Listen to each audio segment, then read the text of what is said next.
স্বাগত ৭১ জার্নালে। আপনাদের সঙ্গে আছে আমি রাকিব হাসান। দর্শক, আপনারা জানেন সংবাদ পর্যালোচনা ভিত্তিক নিয়মিত অনুষ্ঠানে আমরা খবরের নানান দিক বিশ্লেষণের চেষ্টা করি। আমরা চেষ্টা করি পত্র, পত্রিকা, টেলিভিশন, ডিজিটাল মিডিয়া এবং অবশ্যই নিউজ পোর্টালে যে সমস্ত খবর হয় সেগুলোর শিরোনাম আমরা জানিয়ে দিই। একই সঙ্গে সেসব খবরের সঙ্গে যুক্ত মানুষদেরকে আমরা সংযুক্ত করি আমাদের আলোচনার টেবিলে। আমাদের স্টুডিওতে এবং অনলাইনে অতিথিরা সংযুক্ত হন, তাদেরকে আমরা প্রশ্ন করি, উত্তর খোঁজার চেষ্টা করি এবং তারাও আমাদেরকে খবরের গভীরে নিয়ে যান।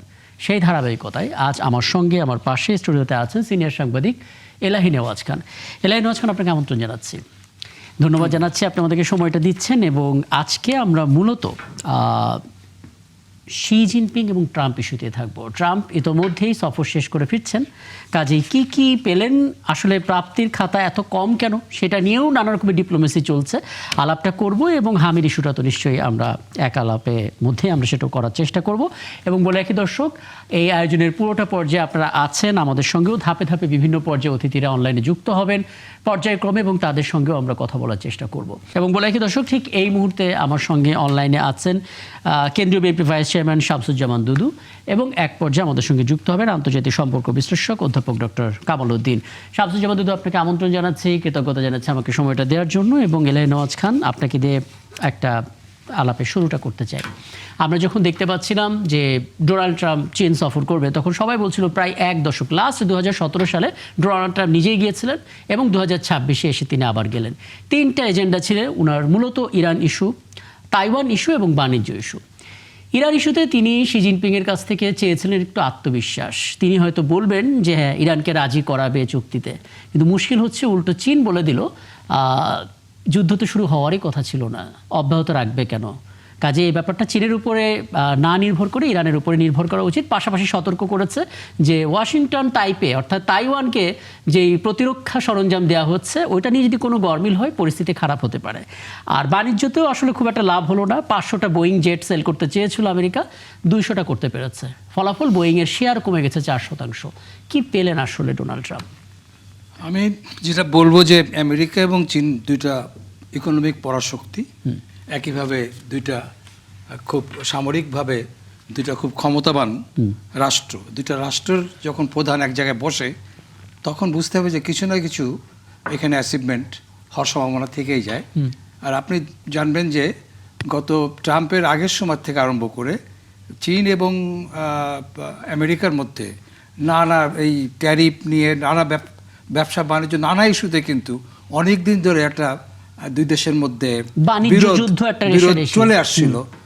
এবং সেই প্রেক্ষাপটে এই সফরটা নিঃসন্দেহে খুব গুরুত্বপূর্ণ। বিশেষ করে ট্রাম্পকে যেভাবে সংবর্ধনা দেওয়া হয়েছে, এক্সেলেন্ট একটা মানে কীভাবে, যেটা সভ্য জাতির যে ধরনের একটা পলিটনেস তার মধ্যে ছিল, যেটা তারা চীন যেটা করেছে।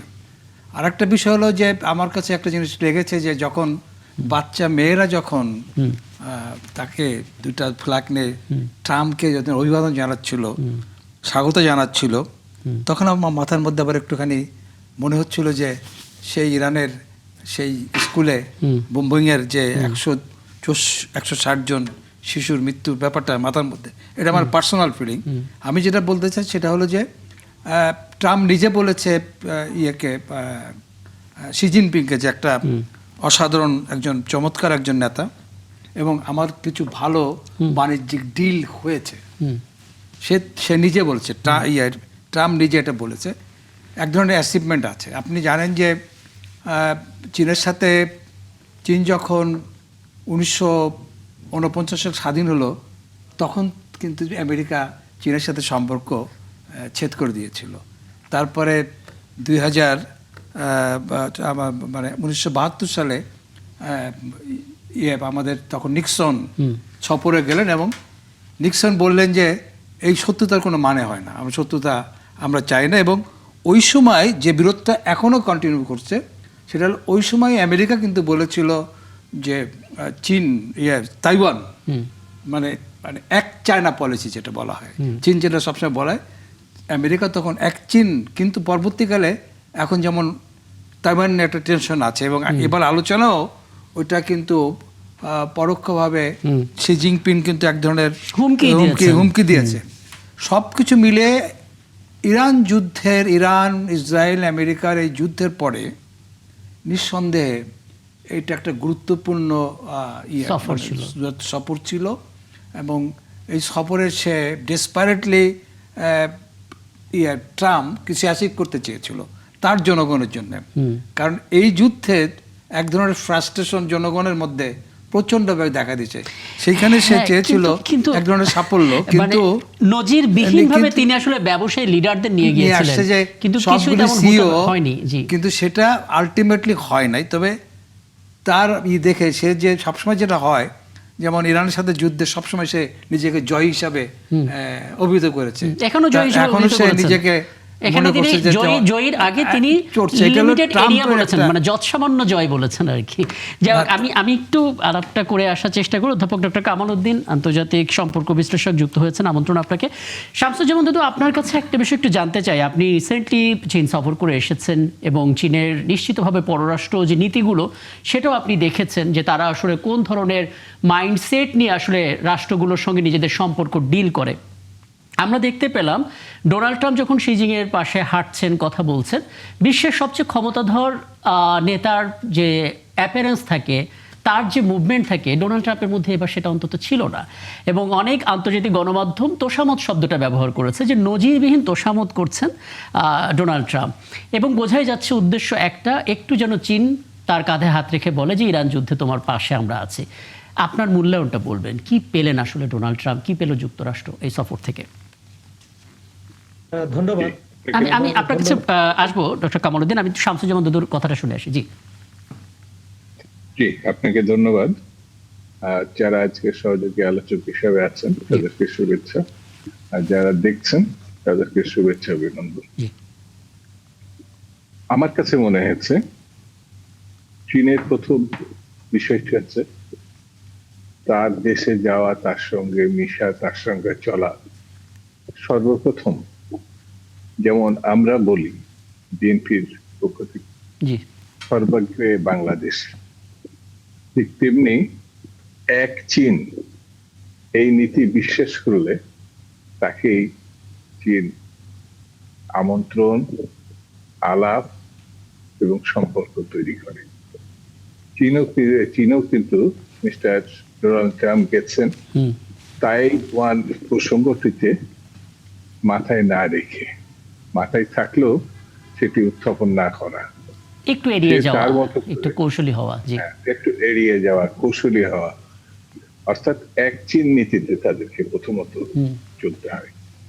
যারা চীনে যাবে, আমার কাছে মনে হয়েছে তারা তাদের দেশ নিয়ে যতই বাহবা অর্জন করতে চাক না কেন, চীনে গেলে চীনের পররাষ্ট্র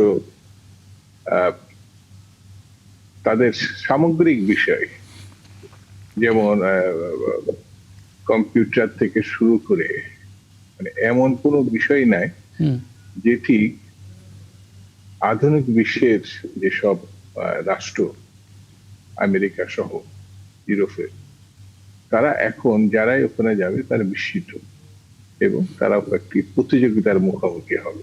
এটা হলো আমার চীনের সম্প্রতি যাওয়ার পরে তাদের টোটাল ব্যাপারটা আমরা যতটুকু আমাদের নজরে আসছে, তার থেকে আমরা আরো বেশি যদি জানতে পারতাম, আরো বেশি। আপনি কি এইটুকু আমাকে বলতে পারেন, মানে ডোনাল্ড ট্রাম্প তো একটা গ্যাড়াকলে পড়েছেন তাইওয়ান ইস্যুতে, কিন্তু ইরানের তো এরকম কোনো ঝামেলা নেই। তারা চীনের সঙ্গে সরাসরি ডিল করেছে, তাইওয়ান নিয়ে আলাদা কোনো বক্তব্য তাদের নেই, কোনো চুক্তিও তাইওয়ানের সঙ্গে নেই ইরানের। সেই জায়গা থেকে কিছুটা কি চীনের সঙ্গে ইরানের সম্পর্কটা এমনভাবে গভীর হলো যে যুক্তরাষ্ট্র তো এমন কিছু আশাবাদ পেল না চীনের কাছ থেকে, এমনটা মনে হলো কিনা? জি না, চীন তো চীনের সঙ্গে যারাই ডিল করবে, আমি একটু আগেও বললাম, ইরান না, ইরানের এই ফ্যাশন তো ডোনাল্ড ট্রাম্প নিজেই তৈরি করেছে। তার কোনো খেই তিনি না পাওয়ার আন্তর্জাতিক ক্ষেত্রে, তিনি যেমন ইউরোপও এই যুদ্ধের বিপক্ষে অবস্থান নিয়েছেন। আর সর্বশেষ ডোনাল্ড ট্রাম্প সাহেব চীনে গেছিলেন, সেটি হচ্ছে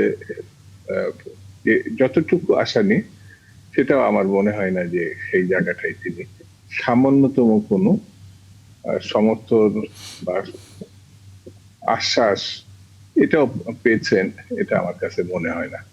এই জন্য আমার কাছে যেটা মনে হয়, ডোনাল্ড ট্রাম্প সাহেব চীন সফরে তিনি অন্যান্য সব জায়গায় যেমন যুদ্ধের ব্যাপারে বলছেন তিনি বিজয়ী হয়ে গেছেন, ঠিক তেমনি চীনে গিয়েও তিনি সফল হয়েছেন বলে যে আশা ব্যক্ত করেছেন, এটা তিনি করতে পারেন তার অবস্থান থেকে, কিন্তু বাস্তবতা তার এই আশাবাদকে অনুমোদন করে। একদম একদম।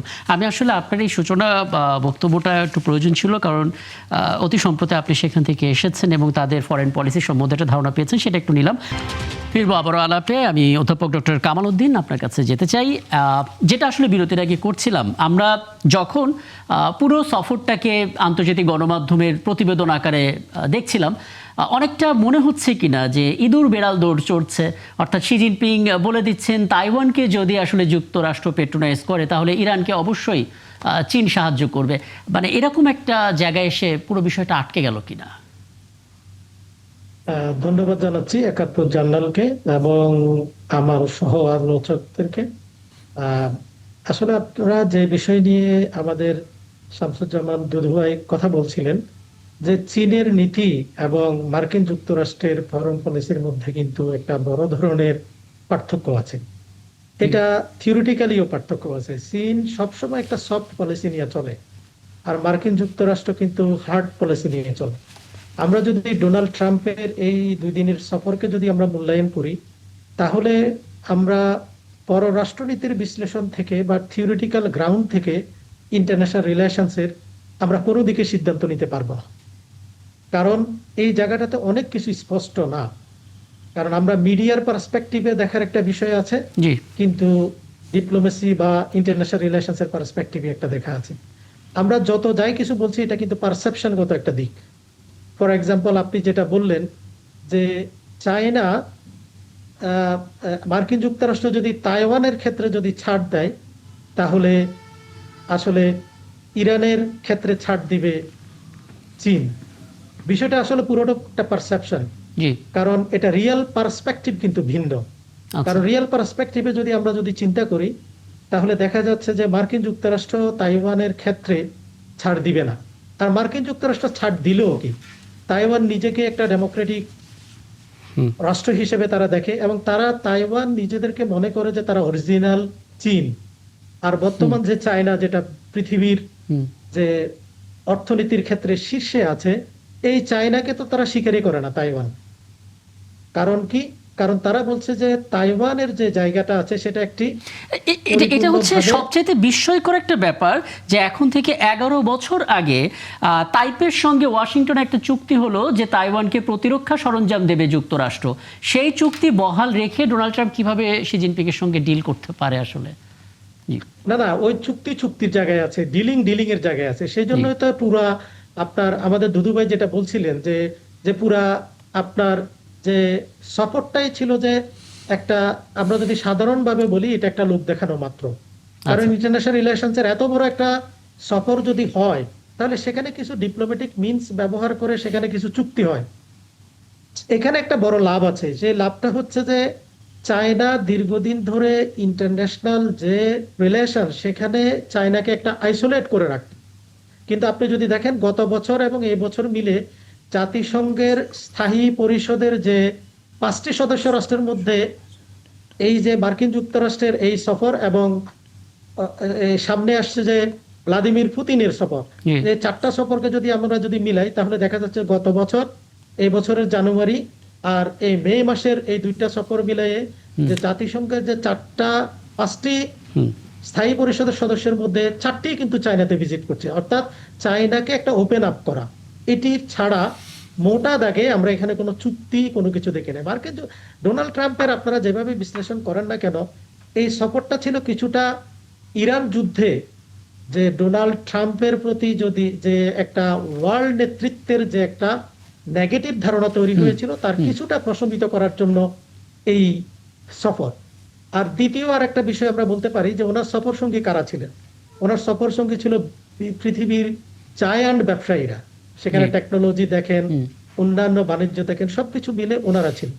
তো সেই জন্য যে 2018 সাল থেকে যেরকম ইরানে মার্কিন যুক্তরাষ্ট্রের সাথে চায়নার যে ট্রেড ওয়ার চলছে, সেই ট্রেড ওয়ারকে কিছুটা লিবারালাইজ করার জন্যই কিন্তু এই হ্যাঁ, একটা support আমরা দিতে পারে। বাণিজ্য নিয়ে একটু পরে আসবো যদি আমি আমি একটা আপনাকে একটু জিজ্ঞেস করি, আপনার কাছে কি এরকম মনে হয়েছে যে ট্রাম্প যত হাই সাউন্ড দিক না কেন, কিংবা সে যত না উইন উইন সিচুয়েশনের কথা বলুক না কেন, শি জিনপিং অনেকটা কম রেসিপ্রোকেটিভ ছিল, এরকম মনে হয়েছে আপনার? এটা মনে হয়েছে, এবং এটাকে আমি এভাবে বলতে পারি, এই সফরে ট্রাম্পকে বেশি মাত্রায় আগ্রহী দেখা গেছে, ট্রাম্পকে বেশি মাত্রায় ইনফরমাল দেখা গেছে। আপনি দেখবেন যে আমরা অনেক সোশ্যাল মিডিয়াতে বিভিন্ন জায়গায় দেখেছি এবং মিডিয়াতে দেখেছি, ট্রাম্পের পুরো বিহেভিয়ারটা মার্কিন যুক্তরাষ্ট্রের একজন 10 বছর পরে একজন প্রেসিডেন্ট সেখানে গেলেন সেরকম থেকে কিছুটা ইনফরমাল হয়ে গেছে, অর্থাৎ ট্রাম্পের আগ্রহটা একটু বেশি ছিল। আর সেই জায়গায় শি জিনপিংয়ের পুরো বিষয়টা ছিল প্রফেশনাল, এবং তারা যেরকম সেরকমই সেভাবে উপস্থাপন করেছে, এবং তাদের সফট পলিসি নিয়ে যে যে কথা বলার সেই কথাগুলো তারা বলে। একদম একদম শামসুজ্জামান দুদু। আরেকটা হ্যাঁ, বিষয়, জি। আরেকটা বিষয়ে আপনাকে বলি, সেটা হলো যে নিক্সনের সফরের পরে আর যতগুলি সফর প্রেসিডেন্ট সফর করেছে, দেখা গেছে যে প্রত্যেকটা সফরের সময় একটা ইস্যু আমেরিকান প্রেসিডেন্টরা করার ফলে ওই বৈঠকগুলি বা ওই সামিটগুলি আর ততটা ফ্রুটফুল হয়ে ওঠে নাই। সেটা একদম আপনি জর্জ এইচ বুশ বলেন, সিনিয়র বুশ, ক্লিনটন, ওবামা এবং সর্বশেষ প্রত্যেকটা সফরে গেছে, কখনো হিউম্যান রাইটসের প্রশ্ন আসছে যখন, তখন আলোচনাটা আগায় নাই, কিংবা কখনো গণতান্ত্রিক অধিকার প্রশ্নে আসছে তখন আগায় নাই। এইসব বিষয়ে পরে এই ওবামার ট্রাম্পকে মনে হচ্ছে যে অন্যদের তুলনায় চাইনিজদেরকে আরেকটু বেশি করার জন্য, আকৃষ্ট করার জন্যে অনেক বেশি পজিটিভ কথাবার্তা বলার চেষ্টা করেছে। এটাকে মনে হয়, কারণ সে শি জিনপিংকে মহান নেতা হিসাবে অভিহিত করেছে। জি, অধ্যাপক ডক্টর কামাল উদ্দিন। জি, এই পুরো বিষয়টা আপনি যদি দেখেন, কিন্তু চায়নার জায়গায় কিন্তু একেবারেই স্পষ্ট ছিল যে একজন অতিথিকে যেভাবে ওয়েলকাম জানানোর কথা সেভাবে জানিয়েছে। কিন্তু সেই জায়গায় আমি আমার আগের বক্তব্যে আমি যেটা বলেছি যে আপনি যে ট্রাম্পকে একটু মনে হচ্ছে যে চিরাচরিত যে ধরনের ট্রাম্পের অবস্থান, সেই জায়গা থেকে চায়নার ক্ষেত্রে কিছুটা লিবারাল হয়েছে। এটার অনেকগুলো প্রেক্ষাপট আছে, কারণ ট্রাম্প প্রশাসন আসার পরেই চায়নার সাথে প্রাথমিকভাবে কিন্তু সম্পর্কের ডেটারিয়েট হয়েছে। আপনি দেখেন ট্রাম্প প্রশাসনের আমাদেরকে অনেক সময় প্রশ্ন করা হতো যে ডোনাল্ড ট্রাম্প একজন প্রেসিডেন্ট হিসেবে কিরকম করবে। আমরা তখন বলতাম যে ইন্টারন্যাশনাল রিলেশনস এর দৃষ্টিকোণ থেকে ডোনাল্ড ট্রাম্পকে একজন প্রেসিডেন্ট হিসেবে কিরকম করবে এটা প্রিডিক্ট করাটা মুশকিল। কারণ হচ্ছে এবং মাত্র আপনার সঙ্গে যখন কথা বলছি আমার মনে পড়লো 1 মাসেরও কম সময় আগে ডোনাল্ড ট্রাম্প কিন্তু হুমকি দিয়েছিলেন যে যদি আসলে ইরানকে তাদের কারেন্সিতে পেমেন্ট করে তারপর হরমুজের টোল দিয়ে পার হতে হয়, তাহলে চিরার মূল্যস্ফীতি বা তাদের উপরে যে কর সেটা 47% বাড়িয়ে দেবে ডোনাল্ড ট্রাম্প। এটা 1 মাসেরও কম সময়ের আগে তার স্টেটমেন্ট ছিল, আর এখন বলা হচ্ছে সেটা নাকি সবচেয়ে বড় সম্মানিত বন্ধু তার শি জিনপিং। আমি নিশ্চয়ই এখানে আবারও ফিরবো আপনার কাছে। যেন শামসুজ্জামান দুদু, একটা বিষয় একটু জানার আছে আপনার কাছে, আপনার ওভারভিউ কি বলে? ডোনাল্ড ট্রাম্প কি নিজের পলিসিতে চলেন নাকি যুক্তরাষ্ট্রের ফরেন পলিসিতে চলেন? কারণ অনেকে এটা নিয়ে কথা বলছেন যে শি জিনপিং মুখ দিয়ে যে কথাটা বলছেন সেটা আসলে চীনের ফরেন পলিসি, বাইরের দেশগুলোর সঙ্গে তারা সম্মিলিতভাবে এই সিদ্ধান্তই নেন, কিন্তু ডোনাল্ড ট্রাম্প অনেক কিছুই বলছেন যেটা আসলে খোদ তার কংগ্রেসই সাপোর্ট করছে না। জি, আমার কাছে মিস্টার ডোনাল্ড ট্রাম্পের এই সফরকে মনে হয়েছে, বিশেষ করে জিনপিং এর সঙ্গে চীনের রাষ্ট্রপতি বলি, সরকার প্রধান করি, দলীয় প্রধান যাই বলি, তার কাছে খুব ম্লান মনে হয়েছে। মানে তার ব্যক্তিত্ব এবং মিস্টার ডোনাল্ড ট্রাম্পের ব্যক্তিত্ব একেবারে আমার কাছে মনে হয়েছে যে প্রেসিডেন্ট কিছুটা অসংযত, অর্থাৎ মানে তোয়াজের ভাব তো আছেই। তাছাড়াও অর্জন কি ব্যাখ্যা করার আগেই তিনি মানে বিজয়ী হয়েছেন, ভাবটা এইরকম। আর তেহরানের ক্ষেত্রে যেমন মাঝে মধ্যে তিনি বলছেন যে এই যুদ্ধে তিনি ইতিমধ্যে জয়লাভ করেছেন, কিন্তু আমরা জানি যে তিনি যুদ্ধ শুধু শুরুই করেননি, আমার দৃষ্টিতে বেশ কিছুটা তিনি নাস্তানাবুদ হয়েছেন। অর্থাৎ ইরানকে যেভাবে তিনি দেখতে চেয়েছিলেন, মানে জোর হাতে অনুনয়ের সঙ্গে মানে তাদের কাছে, মানে বিশেষ করে আমেরিকা বা মিস্টার ট্রাম্পের কাছে প্রার্থনা করবে যে যেন আজ আক্রমণ না করে। উপরন্তু ইরান শুধু মুখে মুখে চোখে চোখে সমান পর্যায়ে নিজের ভাবমূর্তি তুলেই ধরেনি, তিনি কিন্তু ইরানের কাছে একেবারে মিলান হয়ে গেছে। তো এই সফরটা কিছুটা তেহরানের উপরে যে প্রভাবটা চীনের আছে সেটাও তার মাথার মধ্যে ছিল বলে আমার ধারণা, কিন্তু সেখান থেকেও মিস্টার ট্রাম্প খুব বেশি কিছু পেয়েছেন এটা আমার কাছে মনে হয় না।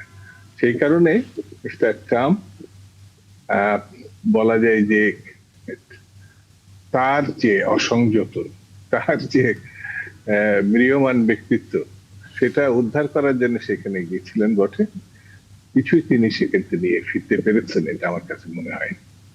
খুব স্পষ্ট বক্তব্য। আমি আপনার কাছে আসবো ইলানিয়াস খান, তার আগে একটা বিষয় একটু পরিষ্কার হয়ে আসি অধ্যাপক ডক্টর কামালউদ্দিনের কাছে।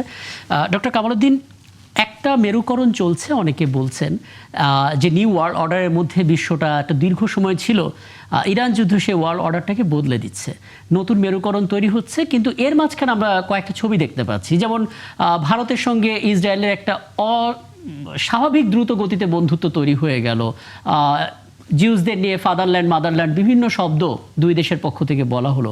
ঠিক যতটা কাছে আসলে ইসরায়েল এবং ভারত আসছে, ঠিক ততটা কাছে যাওয়ার চেষ্টা করছে যুক্তরাষ্ট্র এবং চীন, চিরবৈরিতা অতিক্রম করে। আপনার মনে হয় কিনা নতুন যে বিশ্ব ব্যবস্থা তার একটা ইঙ্গিত এটা? এটাকে আপনি বলতে পারেন যে বিশ্ব ব্যবস্থায় ইঙ্গিত, কারণ ইন্টারন্যাশনাল রিলেশনসে কেউ চরম শত্রু এবং চরম মিত্র বলতে আসলে কেউ নাই। আজকে যে শত্রু কালকে সে মিত্র হতে পারে, কিন্তু দুইটা প্রেক্ষাপট ভিন্ন। আমি আমার যে আইআর এর লেন্স দিয়ে যদি আমি দেখি, তাহলে ভারতের সাথে ইসরায়েলের সম্পর্ক যতটা না ঘনিষ্ঠ হতে হওয়ার সম্ভাবনা বেশি, সেই সম্ভাবনা কিন্তু চায়নার সাথে মার্কিন যুক্তরাষ্ট্রের নাই। আচ্ছা, কারণ কি এটা নাই? এটা কারণ হচ্ছে, আপনি দেখেন চায়নার সাথে যখন পাকিস্তান ডিপ্লোমেসিতে কিন্তু ইরান যুদ্ধের কারণে অনেক দূর এগিয়ে গেছে, সেই জায়গাটাকে সাইড লাইনে রেখে এই বিশ্লেষণটা করা সম্ভব নয়। আচ্ছা, আর ওইদিকে আপনার ইরানকে সাইড লাইনে রেখে এই সম্পর্কটাকেও আবার বিশ্লেষণ করা সম্ভব নয়। কারণ হচ্ছে, আপনি ইরানের যুদ্ধ মধ্যস্থতায় যখন মার্কিন যুক্তরাষ্ট্রকে ইসলামাবাদে ডাকা হয়েছে, ইরানও সেখানে আসছে, সেটা তো ভারতের ডিপ্লোমেসির জন্য কিছুটা দুর্বলতা প্রকাশ পেয়েছে। আপনি দেখেন সেই জায়গায় ইসরায়েলের সাথে ভারতের এখন যে বর্তমান যে সরকার, এই সরকারের সাথে একটা সম্পর্ক তৈরি হচ্ছে, এটা আপনি বলতে পারেন।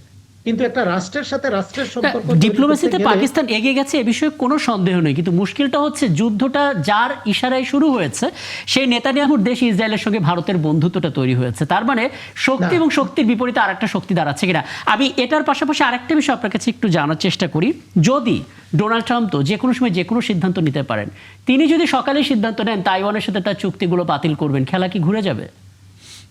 এটা আসলেই আমি ডোনাল্ড ট্রাম্পকে ওই জায়গায় বিশ্বাস করতে পারছি না। কারণ তাইওয়ানের আপনাকে রুটটা দেখতে হবে। তাইওয়ানকে একটা স্বাধীন রাষ্ট্র হিসেবে জাতিসংঘ এখনো স্বীকৃতি দিতে পারে না। তাইওয়ান তো একটা রাষ্ট্রের সকল আপনার এলিমেন্ট তাইওয়ানের মধ্যে থাকার পরেও কিন্তু ইন্টারন্যাশনাল রিকগনিশনের জন্য তাইওয়ান একটা রাষ্ট্র নয়। সেই জন্য আগে তাইওয়ানের যত যাই কিছু বাতিল করুক না কেন, এটার মাধ্যমে আপনি তাইওয়ান কি পাবে এবং তাইওয়ান কি একটা রাষ্ট্র হিসেবে পাবে?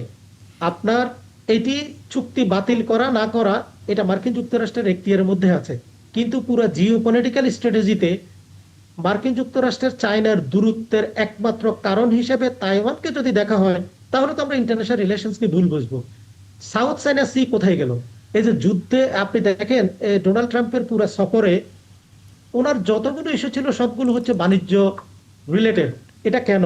কারণ ওয়ার্ল্ড মার্কেটের পুরো 80% বাণিজ্যটা চায়না দখল করছে, একটা বিশাল বড় ধরনের বাণিজ্যের আগে যদি ওই অংশটা আরেকবার একটু পরিষ্কার করতেন, কারণ অনেকে এই জটিল ব্যাপারটা বুঝবে না, তাদের জন্য যদি আপনি যেহেতু এই বিষয়ে পড়ান, আপনি যদি একটু বোঝাতে পারেন।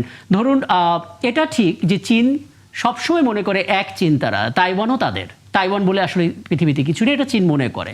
এখন সেটাকে যদি যুক্তরাষ্ট্র সমর্থন করে এবং তাইওয়ানের বিপরীতে চীনের অবস্থানের সময় চীনের পাশে যদি যুক্তরাষ্ট্র দাঁড়ায়, ডোনাল্ড ট্রাম্প যদি সেই ডিসিশনটা দেয়, আমি জানতে চাচ্ছি তখন প্রেক্ষাপটটা বদলাবে কিনা।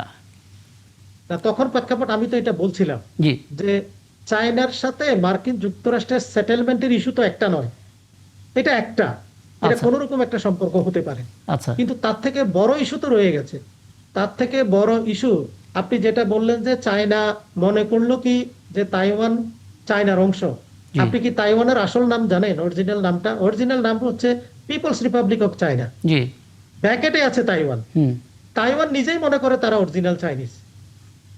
তাইওয়ানের হুম। সেই যে জায়গা, এখানে তাইওয়ানের পাশে তো শুধু মার্কিন যুক্তরাষ্ট্রে তা নয়, আরো অন্যান্য ডেমোক্রেটিক রাষ্ট্রগুলো তো তাইওয়ানের পাশে আছে। তার মানে এখানে যারা মার্কিন এখানে যুক্তরাষ্ট্রের একটা মতো- বিশাল নেটওয়ার্ক এবং শুধু যুক্তরাষ্ট্রের একার আসলে কোনো ডিসিশন নেওয়ার সুযোগ এখানে নেই। কিছু যুক্ত করবেন নিউজ খান, চাইলে প্রশ্ন করতে না, পারেন। এবার আমি লাস্ট যে ওবামার যে সময় আমার যেটুকু মনে আছে বেশ কিছু অনাকাঙ্ক্ষিত ঘটনা ঘটেছিল। জি, এয়ারপোর্টে একটা ওই হোয়াইট হাউস স্টাফদের কিছু মানে বাজে আচরণের ফলে চাইনিজ একজন অফিসিয়াল বলছিল যে এটা এটা এটা আমাদের দেশ, এটা আমাদের এয়ারপোর্ট, এটা আমাদের প্লেন। হুম, আর ওই সময়টা মেনলি যে ইস্যুটা আসছিল সেটা হলো যে সাউথ চায়না সি। এবার কিন্তু এই ইস্যুটা বুঝি তেমনভাবে আসে না, এর মনে হলো। কি বলেন আপনি? এটা আসে নাই, কারণ এটা আসলে তো তেলে বেগুনে জ্বলে উঠবে, সম্পর্কটা সামনের দিকে আগাবে না, সম্পর্কটা সামনের দিকে আগাবে না। কারণ চায়নার যে সফট পলিসি, চায়নার মাইন্ডসেটকে 100% মাথায় নিয়ে ডোনাল্ড ট্রাম্প এই ভিজিটটা করেছেন। আপনি চায়না, সাউথ চায়না সিতে যদি মার্কিন যুক্তরাষ্ট্রের প্রেজেন্স হয় জি, এবং সেই জায়গায় যদি মনে করেন যে মার্কিন যুক্তরাষ্ট্রের নিয়ন্ত্রণে সাউথ চায়না সি চলে যায়, তাহলে তো চায়নার আর কিছুই থাকলো না। যেরকম আপনার ইয়েতে ইউরোপে আপনার নর্থ আটলান্টিক ট্রিয়েটি করে যেরকম আটলান্টিক মহাসাগরটাকে মার্কিন যুক্তরাষ্ট্র নিয়ন্ত্রণে নিয়ে ইউরোপকে নিয়ন্ত্রণে নিয়ে গেছে, সেরকম তো চায়নার সাউথ চায়না সি ইস্যুতে যদি বিষয়টা সেটেল হয়ে যায়, তাহলে তো আর চায়না থাকলো না, এশিয়া থাকলো না, পুরো এশিয়াটাই মার্কিন যুক্তরাষ্ট্রের নিয়ন্ত্রণে চলে গেল। তো সেই জন্য আসলে সেই বিষয়টা বড় ইস্যুগুলোকে সামনে না এনে একটা লিবারাল সম্পর্ক তৈরি করার জন্য হ্যাঁ, কিন্তু যেটা ডোনাল্ড আসলে ট্রাম্প শুরুতে আপনি বলছিলেন যে এই- চায়নাকে কিছুটা ওপেন আপ করার একটা টেন্ডেন্সি। আমি একটু শামসুজ্জামান দুদু আপনার কাছে আসতে চাই, কারণ বাংলাদেশের রাজনৈতিক প্রেক্ষাপট এখন এত বড় হয়ে গেছে যে এটা এখন ভূ রাজনীতির অংশ। এটা না চাইলেও বাংলাদেশ আসলে ভূ রাজনীতির একটা গুরুত্বপূর্ণ অংশে পরিণত হয়ে গেছে। এবং আমরা দেখতে পেলাম যে যখন আসলে বড় বড় গুরুত্বপূর্ণ দেশগুলো চীন সফর করছে, যেটা একটু আগে অধ্যাপক কামালউদ্দিন বললেন যে চীনকে ওপেন আপ করা, বাংলাদেশও কিন্তু সফর করে এলো পররাষ্ট্রমন্ত্রী, এবং আপনি নিজেও একটা টিমের সঙ্গে ছিলেন। আপনার মনে হচ্ছে কি না আসলে এই পরাশক্তির সঙ্গে বাংলাদেশের সম্পর্ক যতটুকু হওয়া দরকার সেরকম গভীরতার দিকে যাচ্ছে? কারণ একটু আগে আমরা একটা প্রতিবেদন প্রচার করেছি যে তিস্তা ইস্যুতে ভারত কিছুটা নাখোশ হয়েছে, কারণ বাংলাদেশ কেন চীনের সঙ্গে কথা বলল। আমরা অবশ্য আমাদের দিক থেকে তো বলেছি সবার আগে বাংলাদেশ। জি, প্রথম কথা হচ্ছে যে প্রতিনিয়তই আন্তর্জাতিক রাজনীতি নানান কারণে পরিবর্তিত হচ্ছে এবং এটা হলো বাস্তবতা। এর সঙ্গে তাল রেখে আপনাকে অবস্থাটা বুঝে বাস্তবতা মেনে একটা দেশকে সামনের দিকে যেতে হবে। জি, এক চীন, এই নীতিতে যারা বিশ্বাসী এটা কিন্তু আপনাকে মানতেই হবে যে চীনের সঙ্গে যারাই সম্পর্ক বা যারাই ব্যবসা বাণিজ্য বা যে কোনো অর্থে তাদের সঙ্গে মিশতে যাক না কিন্তু এক চীন নীতি তাকে গ্রহণ করতে হবে। আমেরিকা যতই তাইওয়ানের সঙ্গে চুক্তি করুক না কেন, সেই দেশের সঙ্গে আমেরিকা হিসাবে যে সম্পর্কটা থাকতে পারত, চীনের কারণে কিন্তু আমেরিকাকে দড়ি মাছ নাচুই পানি এইরকম একটি অবস্থায় চীন সফর করতে হয়েছে। এটা হলো বাস্তবতা। এখন আমার মতো দেশ যখন চীনের সঙ্গে যাবে, কথা বলবে, ব্যবসা বাণিজ্য করবে, তখন অনেক দেশই মনে করতে পারে যে চীনের সঙ্গে একটু বেশি মাখামাখি করছে, অন্যদের সঙ্গে হয়তো একটু কম করছে। যেমন ভারত জি, তো আমার নিকট প্রতিবেশী, তারপরেও মানে ভারতের সঙ্গে যে সম্পর্কটা আমাদের, সেটা কি আমাদের জন্য এই দূরত্বটা তৈরি হয়েছে নাকি তাদের জন্য হয়েছে? এই বিশ্লেষণে যদি যায়, পানি ব্যবস্থাপনাতে পুরোটাই মানে ভারতের সঙ্গে আমাদের এক ধরনের বলবো কি ভারতের নেগেটিভ দৃষ্টিভঙ্গির কারণেই তিস্তা চুক্তি হয় নাই বা অন্যান্য যে বিষয়গুলো অভিন্ন প্রায় 57টি নদী আছে ভারতের সঙ্গে, সেটা তো কোনোভাবে মীমাংসা হয় নাই। সেই কারণে আমার কাছে মনে হয়েছে চীনের সঙ্গে যাদের সম্পর্কটা হবে তারা কি এগিয়ে যাচ্ছে নাকি পিছিয়ে পড়বে? ডোনাল্ড ট্রাম্পের এই সফরই প্রমাণ করে যে সব বিশ্বই এখন চীনের দিকে দৃষ্টি দিয়েছে। কিছু জানতে চাইবেন আপনি? আমি যেটা বলতে চাচ্ছি সেটা হলো যে বর্তমান সরকার, বিএনপি সরকার, জি, ওই সরকার যখন বলে যে বাংলাদেশ ফার্স্ট অর্থ দাঁড়াচ্ছে যে বাংলাদেশের স্বার্থটা সবার আগে, এবং সেই স্বার্থের কথা যখন আমরা বলি তখন আমার সার্বভৌমত্ব, আমার নিরাপত্তার ব্যাপারটা এসে যায়, স্বাভাবিকভাবে এসে যায়। কারণ আমার 3 দিক দিয়ে এমন একটা দেশ পরিবেষ্টিত যাকে আমরা আন্তরিকভাবে বিশ্বাস করতে পারি না, একটা ব্যাপার কিন্তু আছে। তারপর বিগত আওয়ামী লীগ সরকারের আমলে আমরা একটা জিনিস দেখেছি যে ওই সরকার, যেটাকে আমরা ফ্যাসিস্ট সরকার বলি, তারা অর্থের জন্য যেহেতু বেজিং, মানে অর্থনৈতিক ফ্রেন্ড হচ্ছে বেজিং আর রাজনৈতিক বন্ধু হচ্ছে দিল্লি, এই যে একটা কপট এবং ধূর্তামির সম্পর্ক তৈরি করছিল, সেটার থেকে মনে হয় বিএনপি যেহেতু এই সরকার সত্যিকার অর্থে তার নিরাপত্তার কথা ভেবে এই ধরনের সিদ্ধান্ত যেটা বলতে চাচ্ছে আমাদের সেটা হলো যে বেজিং পাকিস্তান মিলে যে একটা সম্পর্কের জায়গা তৈরি হচ্ছে, সেটা তো হতেই পারে। কারণ আমি একটা জিনিস বলতে চাই, আমরা একটা জিনিস সবসময় একটা জায়গায় আটকে থাকি, যে ভিয়েতনামে আমেরিকা আপনার করছে কি বলে যে যেটাকে লক্ষ হাজার টন নাপাম বোমা ফেলে হত্যা করেছে, সেই ভিয়েতনামের সঙ্গে আমেরিকার সম্পর্ক কিভাবে হলো? তো বিশ্ব রাজনীতি এইরকমই, আমরা কেন পড়ে থাকবো 71-এ সম্পর্কের জায়গা? হ্যাঁ, এটা নিয়ে এই বিষয়গুলি মনে হয় আলোচনা হয়েছে এবং এবং এবং আমরা দেখতে পাচ্ছি যখন সবার আগে বাংলাদেশ বলা হলো তখন আসলে এই সমস্ত বিষয়গুলোকে একটু সাইডে রেখে নতুনভাবে রাজনৈতিক যে চিন্তাধারা সেটা শুরু হয়েছে। আমি সবশেষ অধ্যাপক ডক্টর কামালউদ্দিন, আপনার একটা মন্তব্য নিয়ে আমি আলাপটা শেষ করব। যেহেতু গুরুত্বপূর্ণ দেশগুলো চীনের সঙ্গে বাণিজ্য থেকে শুরু করে চীনকে ওপেন আপ করার জন্য নানাভাবে বন্ধুত্ব এবং অংশীদারিত্ব তৈরি করার জন্য যোগাযোগটা করছে, বাংলাদেশে সেই পথে হাঁটছে, এর অর্থ কি এটা যে বাংলাদেশের 3 দিকে ঘিরে থাকা যে প্রতিবেশী তাদের সঙ্গে সম্পর্ক খারাপ হয়ে যাবে? দুটোকে সামনে রেখে বাংলাদেশ আসলে কিভাবে নিজের স্বার্থটাকে এগিয়ে নিতে পারে? আচ্ছা, আপনারা এতক্ষণ আমাদের দুদু ভাই যে বিষয়টাগুলো আলাপ করেছিলেন, আমি বলি আসলে আমাদেরকে ভারত বাংলাদেশের সম্পর্কটাকে একটু ডিকলোনাইজ করতে হবে। জি, এতদিন ধরে আমাদের যে সম্পর্কটা ছিল, আমাদের এমন একটা ফ্রেমওয়ার্ক তৈরি করা হয়েছে যে আমাদের প্রয়োজনে ভারতের দরকার, সেই জন্য তো সবার আগে বাংলাদেশ আসছে। কারণ আমাদের প্রতিবেশী রাষ্ট্র, আমরা তো কখনো আমাদের প্রতিবেশী রাষ্ট্রের সাথে সম্পর্ক তৈরি করতে চাই না। যখন আমাদের আমেরিকা যদি বলে যে আমেরিকানিজম, আমরা তো আমাদের বাংলাদেশকে সামনে নিয়ে আগায় যেতে হবে। আমাদের পরিপূর্ণ ন্যাশনাল ইন্টারেস্ট শুধুমাত্র ভারত দ্বারা অ্যাচিভ করা সম্ভব নয়। কারণ এই আধুনিক লিবারাল বিশ্বে আমরা সকলের সাথে আমাদের কানেক্টিভিটি থাকতে পারে। আমরা বাংলাদেশের প্রশ্নটা সামনে আসলো কেন? কারণ হচ্ছে আমরা সবার আগে যদি ভারত চিন্তা করি, বাংলাদেশকে প্রাধান্য না দিয়ে ভারতের ইন্টারেস্টে যদি আমরা সম্পর্কটা তৈরি করি, তাহলে তো সেখানে একটা রাষ্ট্রের সার্বভৌমত্ব বলতে কোনো কিছু থাকে না। রাষ্ট্রের ন্যাশনালিজম, যেটা আমাদের যে একটা বাংলাদেশি যে জাতীয়তাবাদ, বাংলাদেশের ফাউন্ডেশনের উপর ভিত্তি করে এই দেশকে গঠন করা, সেটা তো থাকতে পারে না। তো সেই জন্য ভারতের সাথেও আমাদের বন্ধুত্ব থাকবে, যেই বিষয়ে ভারতের সাথে আমাদের ইন্টারেস্ট মিলবে, আমরা ভারতকেও সহযোগিতা করতে চাই। কারণ আমরা আমাদের প্রতিবেশীর সাথে আমাদের সম্পর্ককে উন্নয়ন করতে চাই। কিন্তু আমাদের প্রতিবেশী, আমরা যে গুরুত্বপূর্ণ, তাদের পাশে একটা রাষ্ট্র আছে, সেই বিষয়টাও তো তাদেরকে বুঝতে হবে। একদম একদম। এবং আমরা এমন একটা সময় আছি যেখানে আসলে আমাদের দেশে সরকার 3 মাস পূরণ করলো এবং তাদের দেশে এখন নতুন একটা সরকার এসেছে পশ্চিমবঙ্গে এক অঙ্গরাজ্যে, যেটা আবার কেন্দ্রের সাথে মিল রেখে তারা ডিসিশন নিচ্ছে। দেখা যাক রসায়নটা কেমন হয়। আপনাদের দুজনকে অনেক ধন্যবাদ আমাকে সময়টা দেওয়ার জন্য। নিশ্চয়ই সামনে কোনো আয়োজনে আবারও আপনাদেরকে পাবো।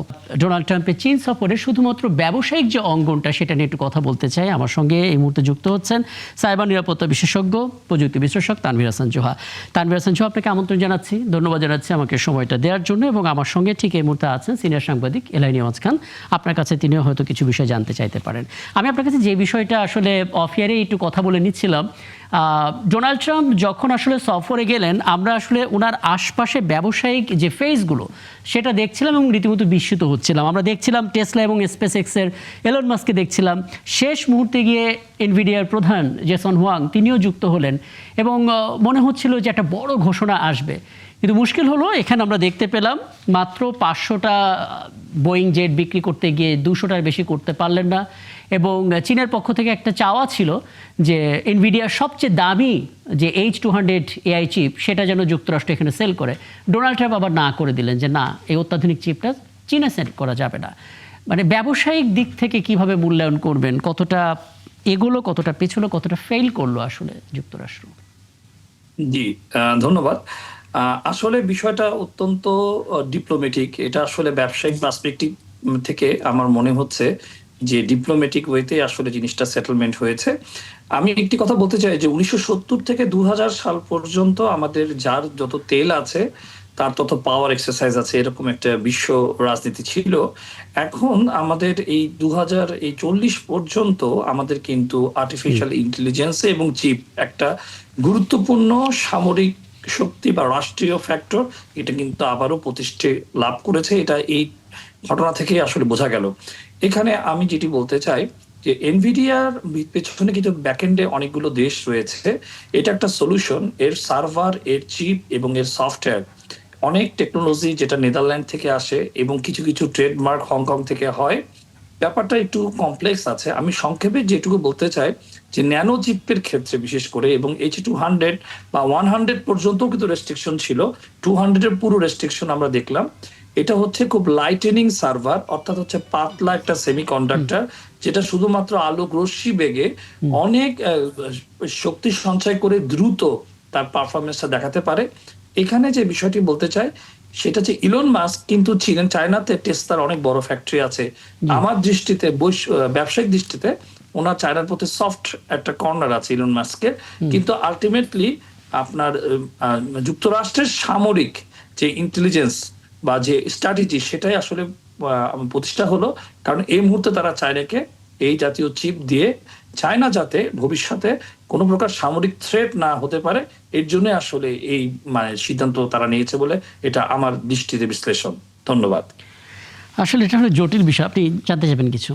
না, আমি যেটা জানতে চাইবো যেটা যে একসময় আমরা বলতাম যে আমেরিকা সব জায়গায় যুদ্ধ করে তার সমরাস্ত্র বিক্রি করার জন্যে। জি, এখন পরিস্থিতি কি একটু ভিন্ন না, যে সবাই অত্যাধুনিক অস্ত্রের অধিকারী হয়ে যাচ্ছে, যেটা এবার ইরান এবং এর যুদ্ধেতে। সেই কারণে কি আরেকটা বিষয় হলো যে আমেরিকাতে আমি যতটুকু জানি, আমাদের আত্মীয়স্বজন যারা আছে ওইখানে জিনিসপত্রের দাম এতটা বেশি হয়ে গেছে যে আমেরিকার মধ্যবিত্তের মানে চাহিদার মানে ক্রয় ক্ষমতার বাইরে চলে যাওয়ার মতন অবস্থা হয়েছে। এবং এই ব্যাপারে আভ্যন্তরীণ ক্ষেত্রে ট্রাম্প বেশ চাপে আছে। এই সাপোর্টটাকে এরকম মনে হয় যে একটা হাই এক্সপেকটেশন তার জনগণের কাছে তুলে ধরা, যে আমি যে আমেরিকা ফার্স্ট যে স্লোগান দিয়ে আমি এসেছি সেটা করতে যাচ্ছি। জি জি, ধন্যবাদ। তবে যে বিষয়টা আমি দেখতে পেরেছি, ওপেন সোর্স ইন্টেলিজেন্স এবং ডার্ক ওয়েবের বেশ কিছু ফোরাম নিয়ে এই বিষয়ে বেশ কিছু কথাবার্তা চলছে। আমি কিছুক্ষণ আগে সন্ধ্যা অবধি সেইগুলোর বিভিন্ন রকমের মেসেজ আমরা দেখলাম। তো দেখেন এখানে এই এনভিডিয়ার প্রসেসিং এর পিছনে একটা গুরুত্বপূর্ণ একটা অ্যাসেম্বল মেশিন আছে যেটা নেদারল্যান্ড থেকে আসে, এবং নেদারল্যান্ড আবার মিরর এবং সফিস্টিকেটেড ফটো আলট্রা ভিউ গুলো তারা জার্মানি থেকে নিয়ে আসে। তো ডার্ক ওয়েবে একটা নথিতে ইতিমধ্যে ফাঁস হয়েছে যে জার্মানি এবং নেদারল্যান্ড এবং হংকংকেও কিন্তু রেস্ট্রিকশন দেওয়া হয়েছে যে এই জাতীয় চিপ যাতে চায়নাতে বা সাউথ এশিয়ান কান্ট্রিগুলোতে, সেই বিশেষ করে চায়নাতে যাতে এটা এক্সপোর্ট না হয়। তো এটা কিন্তু ডার্ক ওয়েবে ইতিমধ্যে কিন্তু নথিপত্র ফাঁস, ঠিক বলবো কিনা জানি না, সেখানে ওপেন ফোরামে এই বিষয় নিয়ে আলোচনা হচ্ছে। তো শুধুমাত্র এআই চিপটা অত্যন্ত গুরুত্বপূর্ণ, এটা চিকিৎসা ক্ষেত্রে, সামরিক ক্ষেত্রে, সার্ভেলেন্স স্যাটেলাইট, সব ক্ষেত্রে কিন্তু এখানে তো অনেকে এই প্রশ্নটা করবে তানভীর হাসান জোহা, মানে এমন কোন টেকনোলজি থাকতে পারে ঠিক এই মুহূর্তে এই বিশ্বে যেটা যুক্তরাষ্ট্রই কেবল করতে পারে এবং চীনের পক্ষে সম্ভব না? মানে এটা অনেকে ধারণা করছেন যে H200 AI চিপটা আসলে চীন নিজেরাও তৈরি করতে পারে, কিন্তু ব্যাপারটা খুব সহজ হতো যদি তাদের দেশে জিনিসটাকে এক্সপোর্ট করা যেত। জি জি, এটা অবশ্যই, এবং চীন অবশ্যই পারবে। আমার ধারণা, আমি যেটুকু বুঝতে পেরেছি অ্যানালাইসিস করে, 2 থেকে 5 বছরের মধ্যে চীন কিন্তু আলটিমেটলি যুক্তরাষ্ট্রের এই এআই টেকনোলজিকে তারা অ্যাডাপ্ট করবে। এই কারণেই তারা কিন্তু ইতিমধ্যে তাদের রিসার্চ ফান্ড এবং তাদের নিজস্ব যে কারখানা, সেখানে তারা যে জার্নালগুলো দিয়েছে তারা এগোচ্ছে, কিন্তু তাদেরকে আসলে সমানুপাতিকভাবে এগোনোর জন্য তাদের এই প্রস্তুতি, এবং একটা হলেও 200 চিপ নিয়ে তারা এক্সপেরিমেন্ট করতে চায় অ্যাকচুয়ালি, যে তারা কি কি টেকনোলজি এবং কি কি ইন্টারফেস ব্যবহার করেছে ভবিষ্যতের জন্য। দেখুন, আর একটা বিষয় আমরা দেখলাম এবার মোটামুটিভাবে 4টা বিষয় আছে, 4টা উপাদান আছে যেগুলো আসলে সেল করতে চেয়েছিল, আদান প্রদান করতে চেয়েছিল বাণিজ্যিকভাবে। তার ভিতরে প্রথমে ছিল বোয়িং উড়োজাহাজ, দ্বিতীয়টা ছিল সয়াবিন, তৃতীয়টা ছিল গরুর মাংস এবং 4 নম্বর ছিল সেমিকন্ডাক্টর। অনুমান নির্ভর বলা হচ্ছে যে সেমিকন্ডাক্টর একটা বড় ভূমিকা রাখতে পারে। আপনার মনে হয় কিনা সেমিকন্ডাক্টর ইস্যুতে আসলে কোনো ফলপ্রসূ আলোচনা হলো না? ইনফ্যাক্ট বোয়িং উড়োজাহাজ 500-র মধ্যে 200টা সেল করতে পেরেছে, এরপর আর কিছু হয়নি। কি বলবেন? আসলে আমার কাছে মনে হয় যে তারা আসার আগে, যেহেতু তারা টেকনোলজির জায়গাটা খুব রিজিড আছে, এবং আমি এই প্রসঙ্গে একটা কথা বলতে চাই। সম্প্রতি বাংলাদেশের সাথে আমাদের যে চুক্তিটা হলো যুক্তরাষ্ট্রে, সেখানে কিন্তু সাইবার নিরাপত্তা এবং টেকনোলজিক্যাল ম্যাটার গুলো কিন্তু এসেছে। তো সেখানেও দেখা গিয়েছে যে তারা কিন্তু ক্লাউড বা ডেটা স্টোরেজ কিন্তু বাংলাদেশে রাখতে চাইছেন না। অর্থাৎ প্রযুক্তির ক্ষেত্রে ইউএসএ 1% কোনো কান্ট্রিতে ছাড় দিতে চাইছেন না। হয়তো বা এক্সপেরিয়েন্সটা তারা হয়তো সম্প্রতি ইরান থেকে হয়তো বা নিয়েছে, কারণ প্রযুক্তি দিয়ে যেভাবে ফাইট ব্যাক হয়েছে আসলে টোটাল যুদ্ধতে, আমরা বিভিন্ন ফোরামে দেখেছি। আমার মনে হয় তারা মিলিটারি, ন্যাশনাল মিলিটারি ইন্টেলিজেন্স যে স্ট্র্যাটেজি, এর বয়াত দিয়েই তারা আসলে এই বাণিজ্য ঘাটতিটা হয়তোবা নিজেরাই মানে তারা সাদরে গ্রহণ করেছে। আরেকটা বিষয়, হ্যাঁ আপনার কথাটা বুঝতে পারছি, আরেকটা বিষয় একটু জানতে চাই। এলন মাস্ক কিংবা জেসন হুয়াং, এনভিডিয়ার প্রধান, কিংবা টেসলা স্পেসএক্সের প্রধান, তাদের প্রত্যেকেরই দ্বৈত নাগরিকত্ব আছে। আপনি জানেন এলন মাস্ক কিন্তু আফ্রিকারও নাগরিক, সাউথ আফ্রিকারও নাগরিক, এবং জেসন হুয়াং তিনি বিভিন্ন অন্তত 2টি দেশের নাগরিক আছেন, এবং সেই দেশগুলোতে আসলে চাইনিজ দেশে প্রোডাক্ট সেল করার ক্ষেত্রে কোনো রেস্ট্রিকশন নেই। তারা আসলে সেই নাগরিকত্ব ব্যবহার করে তাদের প্রোডাক্টকে বিক্রি করতে পারেন। সেক্ষেত্রে কোনো রকমের রেস্ট্রিকশন কি থাকবে? না, সেক্ষেত্রে যেটা হলো যে আসলে জন্মসূত্রে তো তারা ইউএস, এবং তাদের টেকনোলজি প্যাটার্ন করা থাকলে পরে তারা ওই দেশে গেলে সেটা অনেক অদূর ভবিষ্যতের বিষয়, এবং কিভাবে তারা টেকনোলজিটা ট্রান্সফার করবে। সেক্ষেত্রে ইউএসএও কিন্তু তার ন্যাশনাল পলিসিতে কোনো আইনি বা গোয়েন্দা ভিত্তিক যদি কোনো তাদের ইন্টেলিজেন্স ল থাকে, সে বা ইন্টেলেকচুয়াল প্রপার্টি রিলেটেড জিনিস থাকে, তাহলে সেটা ক্লেম করলে তখন কিন্তু আরেকটা আইনি জটিলতা তৈরি হবে। যদিও আইনি জটিলতা কিংবা এরকম কূটনৈতিক প্রেসার দিয়ে কখনোই কোনো প্রযুক্তিকে আসলে বিশ্বের এই প্রভাবমান পদ্ধতিতে আটকায় রাখা সম্ভব না। এবং আমি বিশ্বাস করি যে চায়না 2 থেকে 5 বছরের মধ্যেই তারা এনভিডিয়ার সমপর্যায়ের এআই বানাতে সক্ষম। তারপরও হয়তো বা নিজেদেরকে যাচাই বাছাই করার জন্য তারা এই 200-এর ব্যাপারে তারা এতটা ছাড় দিয়েছে বলে আমার ধারণা। আচ্ছা, অস্ত্রের ব্যাপারটা কেন আলাপ হলো না, এটা কি কোনো ধারণা করতে পারেন? এটাও তো বাণিজ্যের একটা বড় অংশ, যেটা এলাইনাস খান বলছিলেন একটু আগে। হ্যাঁ, কারণ আমার কাছে মনে হচ্ছে যে ইরানের এক্সপেরিয়েন্সটা ভেরি রিসেন্টলি ট্রাম্প ম্যানেজমেন্টদেরকে অত্যন্ত ব্যথিত করেছে বলে আমার ধারণা, এবং ওনারা কিন্তু প্রচন্ড সতর্কভাবে, এবং বাংলাদেশের ক্ষেত্রে আমি আমাদের পোশাক শিল্প এবং টেকনোলজি নিয়ে তারা যে ধরনের মানে চুক্তিটা করেছে, আমার কাছে মনে হচ্ছে তারা টেকনোলজির দিক থেকে কোনো জায়গায় তারা 1% ছাড় দিতে চাইছে না। এবং এই চ্যাটজিপিটি বা গুগল বা এআই যেটাই বলেন, এটা কিন্তু সম্পূর্ণ নাথিং বাট এনভিডিয়ার প্রোডাক্ট। এই প্রোডাক্টের মাধ্যমে কিন্তু চ্যাটজিপিটি আমরা সহজে ব্যবহার করছি, এবং বিভিন্ন রকম ইনফরমেশন এবং সর্ট অফ বাইপাসিং বা রেলগার্ড বাইপাস করে। কিন্তু দেখুন, আমরা যখন চ্যাটজিপিটি নিয়ে যতবার কথা বলছি, ততবারই আমাদের কোনো না কোনোভাবে ডিপসিক নিয়েও কথা বলতে হচ্ছে, এবং ডিপসিক যখন তৈরি হয়েছে বলা হচ্ছে এনভিডিয়ার ফেলে দেয়া সবচাইতে অবহেলিত চিপটা ব্যবহার করে এই ওয়ার্ল্ড ক্লাস চ্যাটবট তারা তৈরি করে ফেলেছে। যদি সেটাই হয় তাহলে 5 বছর তো অনেক বেশি সময় বলে মনে হচ্ছে। হ্যাঁ, আমি প্রেডিকশন করি, স্পেকুলেশন থেকেই বললাম আর কি। জি। কারণ হচ্ছে তারা চায়না তো সমস্ত রিসার্চ জার্নালে তাদের সমস্ত তথ্যগুলো তো হয়তো ওভাবে তারা উঠাবে না, একদম। তবে বিভিন্ন গুগল স্কলার এবং বিভিন্ন রিসার্চ প্রোগ্রামের সাইটেশন থেকে আমরা যেটা বুঝতে পেরেছি, এআই বা এনভিডিএর যে পরিমাণ রিসার্চ আছে, জি। চায়নাতে পাবলিকেশন তুলনামূলক 2/3, 1/3 ওরা 2/3, তারা কিন্তু কাছাকাছি আছে। তবে আমি ঠিক এক্স্যাক্টলি ওনাদের একদম মৌলিক যে ডিজাইনিং বা সামরিক প্রযুক্তির যে তথ্যপাত্রগুলো আছে, জি। তাদের যে নীতিগত পলিসি, সেখানে চায়নার হয়তো ইন্টারেস্ট আছে 200 সার্কিটটারে দেখার জন্য, এক্সপ্লোর করার জন্য, হয়তোবা নেই হয়তোবা আছে। কিন্তু দিন শেষে যুক্তরাষ্ট্র অত্যন্ত সতর্কতার সাথে, এন্ড অফ দ্য ডেতে ব্যক্তিগত ইস্যু না, সম্পূর্ণ রাষ্ট্রীয় পলিসির মধ্য দিয়ে গিয়েছে বিধায় জি। এই চুক্তিটা বা এই বিজনেস ডিলটা সফল হয়নি বলে আমার ধারণা। খুব স্পষ্ট বক্তব্য। একটা জিনিস তো আমরা দেখলাম ইরান যুদ্ধের সময়, ইরান কিন্তু এই যুদ্ধের সাফল্যের অন্যতম একটা দিক হচ্ছে যে তারা জিপিএসটা বাদ দিয়ে যখন বাইডুটা আনলো, কিছুদিন আগেও কিন্তু আমরা বুঝতে পারি নাই যে বাইডু এরকম ইফেক্টিভ একটা জিনিস হয়ে যাবে। সুতরাং আগামী যে 5 বছর কেন, তার আগেও ওই অ্যাচিভ করতে পারে আমার মনে হয়, যে কিংবা ইতিমধ্যে তারা অ্যাচিভ করছে, ঘোষণা করে না, এটা হতে পারে। কারণ জি, জি। ওদের সব কিছু তো এত এটা সিক্রেট থাকে যে এটা সহজে সামনে আসার পরে বোঝা যায় যেটা হয়েছে। কারণ আমি এটা যদি দেখলাম যে তারা R&Dতে মানে রিসার্চ এবং ইয়েতে অন্য অন্য বিষয়গুলিতে তাদের কিন্তু চীনের ইনভেস্টমেন্ট কিন্তু আমেরিকার থেকে অনেক বেশি। একদম। এবং অনেক বেশি। এটা নিয়ে আসলে একটা বিষয় রিসার্চ এবং ডেভেলপমেন্টের ক্ষেত্রে হ্যাঁ, তার স্পষ্ট ইয়ে কিন্তু হয়ে গেল কিনা তানভীর হাসান জয়, এই প্রশ্নটা করে আমি বিরতিতে চলে যাব। সেটা হচ্ছে যে বাণিজ্য যুদ্ধ নিয়ে আমরা অনেক কথা শুনছিলাম যে চীন এবং যুক্তরাষ্ট্রের মধ্যে তুমুল বাণিজ্য যুদ্ধ চলছে। একজন বলছে তাদের বাজার থেকে আইফোন একেবারে সরিয়ে নেবে, আরেকজন বলছে 47% শুল্ক বাড়িয়ে দেওয়া হবে, নানা কিছু।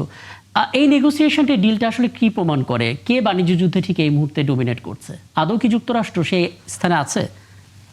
হ্যাঁ, আসলে আমার কাছে মনে হচ্ছে এখানে জাতীয় নিরাপত্তাকে বেশি প্রায়োরিটি দেওয়া হয়েছে rather than any sort of আপনার বাণিজ্যিক যুদ্ধ।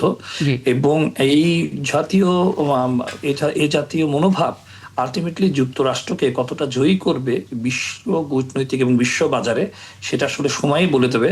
তবে আপাত দৃষ্টিতে ইরানের এই প্রযুক্তি নির্ভর যুদ্ধটা, এই এক্সপেরিয়েন্সটা যুক্তরাষ্ট্রের ভালো ছিল না, এটা এক বাক্যে বলাই যায়, যার কারণে এর ফলটা আমরা এখন দেখতে পাচ্ছি চায়নার ক্ষেত্রেও।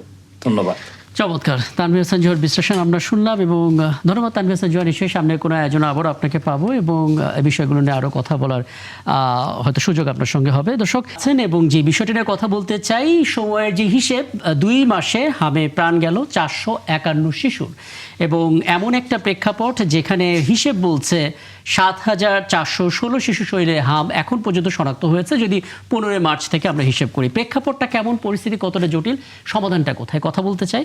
এই মুহূর্তে আমার সঙ্গে আছেন শিশুরোগ বিশেষজ্ঞ ডাক্তার খন্দকার মোবাশ্বের আহমেদ। ডাক্তার মোবাশ্বের আহমেদ, আপনাকে আমন্ত্রণ জানাচ্ছি, ধন্যবাদ জানাচ্ছি আমাদেরকে সময়টা দেওয়ার জন্য। আমরা শুরুর দিকে ধারণা করছিলাম যে টিকা কার্যক্রম যখন শুরু হয়ে যাবে, পরিস্থিতি নিয়ন্ত্রণে চলে আসবে, নানা কিছু। মুশকিল হচ্ছে প্রায় 98% টিকা দেয়া হয়ে গেছে, 2% বাকি আছে, সেটাও খুব দ্রুত সময়ের মধ্যে ঠিক হয়ে যাবে বলা হচ্ছে। কিন্তু আমরা দেখতে পেলাম এর মধ্যেও গেল 24 ঘন্টায় আরও 12 শিশু মারা গেলেন। মানে একটু বলবেন, টিকা কি কাজে আসছে না, নাকি পরিস্থিতি জটিল হচ্ছে, নাকি আমাদের ব্যবস্থাপনার কোনো ত্রুটি আপনি দেখতে পাচ্ছেন হাসপাতালগুলোতে? আচ্ছা, এখানে আসলে সবই ঠিক আছে, কিন্তু একটু আমাদের বোঝার ভুল হচ্ছে। টিকা অবশ্যই কাজে আসবে এবং আসতেই হবে।